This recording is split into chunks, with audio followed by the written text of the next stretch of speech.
Now bust it down to the ground, down to the ground, down to the ground, down to the ground. Now bust it down to the ground, down to the ground, down to the ground, down to the ground. Now bust it down, bust it down, bust it down, now bust it down to the ground, down to the ground. So, let's start by talking about how we met. I'll start. It was a harrowing time for our people. It was the 90s. A time of chokers and choke holds, sweet tarts and mandatory minimum sentences in favor of la cocaína, living, hey, single, and its white carbon copy, Friends. And the promise of school integration. We grew up in the suburbs on the outskirts of San Francisco. Pleasanton, California. But it was not pleasant. We met in our high school English class. Sasha raised her hand and asked the teacher why we were bothering to read Invisible Man. The book is at times verbose and overall dispiriting. I laughed. I thought she was joking. It was the only book we had read by an author of color all year. Like, finally. Yes. And one in which Black people had no agency, no power. Then she suggested to our very vanilla professor that we read The Spook Who Sat by the Door. I laughed even louder. I don't understand your laughter. It is historical fiction. Sasha, it's closer to fantasy fiction. Well, Condi did stand up with me in solidarity. I stood with her all the way to the principal's office. I had met the Ella Baker to my Fannie Lou Hamer, the Bayard Rustin to my Martin Luther King Jr., the Nelson Mandela to my Winnie Mandela. Sasha and I basically made up the entire Black population of our school, so... The battle to win Pleasanton could finally begin.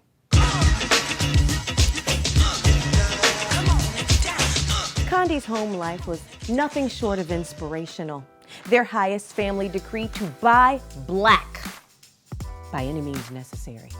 Her parents were my heroes. My parents, they were fiscal conservatives, and Alan Keyes' presidency was their idea of a wet dream. Are you serious? How did you not know that? They were business owners, so of course they wanted people to buy Black by any means necessary. Condi's parents and Malcolm, always Malcolm, inspired us to start our own Buy Black campaign. Our neighborhood had more golf courses than barbershops. I had to get my hair done at Supercuts. We came up with an ingenious plan to circumvent sales from one of the biggest corporate offenders in the country. Everyone's favorite pervasive coffee shop chain, Starbucks. Fair trade my ass. There were definitely worse offenders. We created signs and set up shop at a legal distance away from them. The sign was confusing. Did it mean buy Black coffee or buy coffee made by Black people? I think the signs were very clear. And we sold our own grounds, sourced, packaged, and grinded by moi. It tasted like tar. Literally, it tasted like I had kneeled down and licked all up on a freshly paved road. We had several customers that day. 2 Girl Scouts approached us about buying cookies. That was it. We gave them free coffee in exchange for a Polaroid picture. We looked foolish standing out there. How we actually looked was like we were instilling in those young girls the need to start their own cookie business. What were they making? Like a penny on the dollar? That essentially made those young girls sharecroppers.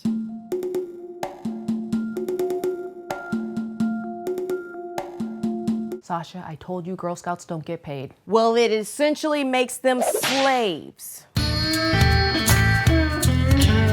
But the Girl Scouts encounter gave me an even better idea. Better meaning worse. The Black Scouts. It's pretty derivative of an already existing group. We employed these young girls and boys and got them job ready while ensuring that they were being supported, rather, uplifted by other Black people. We started them out mowing the lawn, tending the gardens, working with their hands. So young and virile, like mules. And our customers, oh, they love the sight of our young workers. They're people, working for them.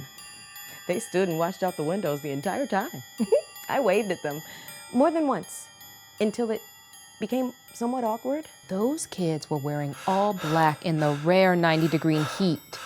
Our customers were concerned. The Black Scouts had a good run. They learned some practical skills, gained some independence, and learned the value of hard work. Just like Solomon Northup in 12 Years a Slave.